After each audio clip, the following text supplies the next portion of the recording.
Halo, selamat pagi pemirsa. Selamat bergabung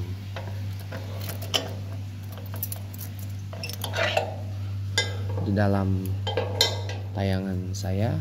Masih kita sesuai janji saya semalam bahwa kita di sini fokus pembahasan berseri kita sama seperti yang sebelum-sebelumnya. Ada banyak tuh pembahasan berseri ya, yang episodenya ada banyak ya. Nah, di episode kedua dari gagasan, pandangan, pemikiran saya yang saya kasih nama Riset Indonesia ini adalah saya pengen membeberkan lebih dalam lagi gitu loh. Sebelum kita beranjak ke apa saja yang perlu diriset dari Indonesia ini. Saya sengaja mau paparkan lebih dalam kenapa saya mulai bersimpati dengan pemikirannya Muhammad Nasir ya, yang menginginkan Indonesia ini berdiri berdasarkan dan berasaskan syariah Islam, bukan berasaskan kebangsaan. Karena begini, kita trace back kepada sidang Badan Penyelidik Usaha Persiapan Kemerdekaan Indonesia atau BPUPKI. Yang sebenarnya itu adalah bikinan dari Jepang, dibantu oleh Jepang. Karena selesai Jepang itu menyerahkan diri kepada sekutu tanggal 14 Agustus 45 yang kemudian menjadi PPKI, Panitia Persiapan Kemerdekaan Indonesia. Ini di waktu yang singkat ini mudah-mudahan cukup ya. Nanti kalau masih kurang nanti akan saya teruskan di episode yang berikutnya.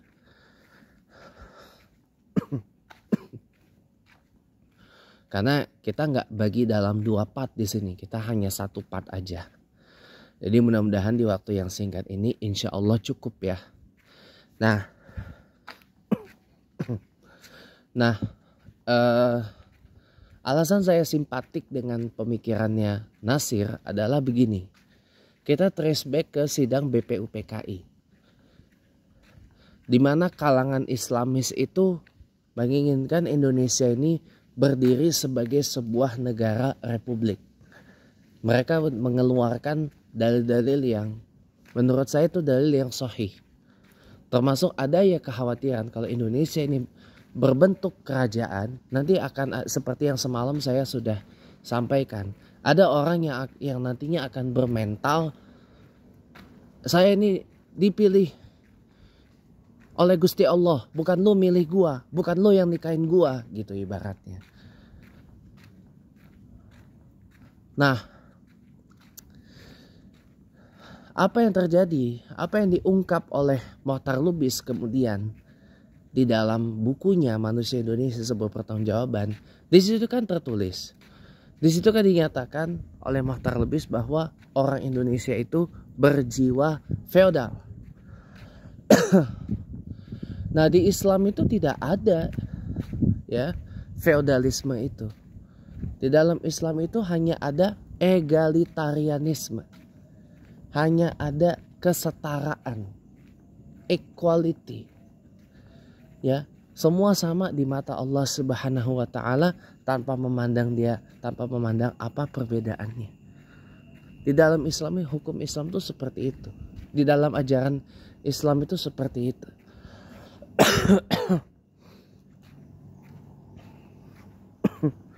Terlebih semenjak Islam masuk ke Indonesia di abad ke-7 ya,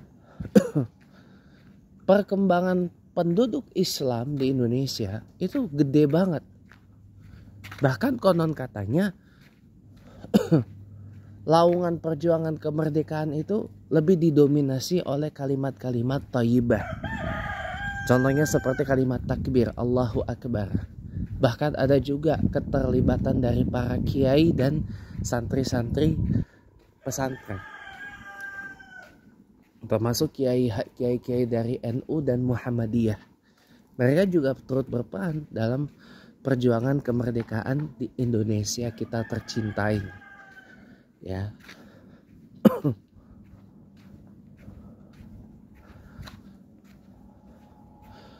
Nah, kenapa kemudian saya semalam itu mengkritik Bung Karno itu? Ya, hasil dari gagasannya Bung Karno adalah ya seperti ini. Ada banyak cocok logi yang sebenarnya nggak masuk akal. Makanya kenapa saya setuju dengan pemikirannya Nasir belakangan ini. Ya, pemikiran Nasir itu bukan hanya sekedar dasar negara saja. Indonesia berdasarkan hukum Islam. Kenapa? Karena Islam itu mengatur semua. Mengatur cara berpolitik, mengatur cara berniaga, berekonomi.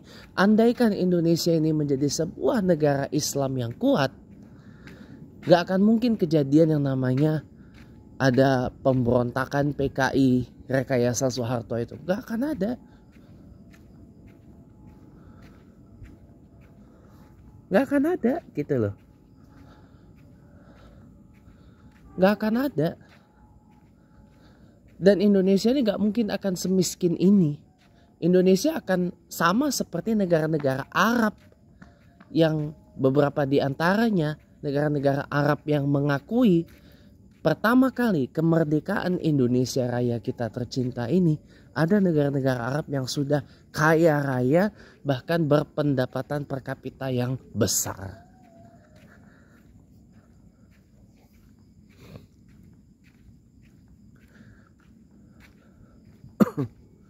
Jadi alasan saya belakangan simpatik dengan pemikirannya Muhammad Nasir itu adalah ya karena saya percaya kalau Indonesia ini berdiri berdasarkan syariah Islam, berdiri berdasarkan hukum Islam, yang namanya keadilan sosial bagi masyarakat Indonesia, seluruh rakyat Indonesia itu akan lebih mudah dicapai. Persatuan Indonesia akan lebih mudah dibuat. Kemanusiaan yang adil dan beradab akan lebih mudah tercermin. Rakyatan yang dipimpin oleh hikmah permusyawaratan, oleh hikmah kebijaksanaan dalam permusyawaratan perwakilan maksud saya, akan lebih mudah terjadi. Apalagi sila pertama, yang udah jelas-jelas itu adalah milik Islam, ketuhanan yang Maha Esa. Itu milik Islam. Ya. Ketuhanan yang Maha Esa, hanya satu saja. Itu kan diambil dari Piagam Jakarta. Dan kewajiban melaksanakan syariat Islam yang bagi yang menjalankannya, yang kemudian dicoret itu. Harusnya nggak apa-apa. Karena memang Indonesia ini mayoritas penduduknya beragama Islam. Gitu. Nah, karena Bung Karno ini orangnya terlalu akomodasionis ya. Mengakomodir semua. Jadilah Indonesia ini ya sekuler. Ibaratnya yang semalam saya bilang, Soekarno tuh mendirikan Indonesia sebagai negara gado-gado yang rasanya nggak enak. Masih lebih mending pikirannya Nasir yang walaupun hanya menyajikan rendang daging dengan rempah-rempah yang bumbunya macam-macam itu, tapi rasanya enak. Makanya riset Indonesia ini adalah di episode kedua ini adalah sekedar alasan aja mengapa saya mulai simpatik.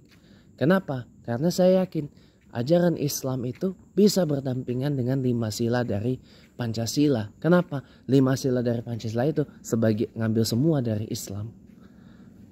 Jadi tidak ada alasan bagi Indonesia ini untuk menjadi sebuah negara yang berdasarkan dan berasaskan Islam.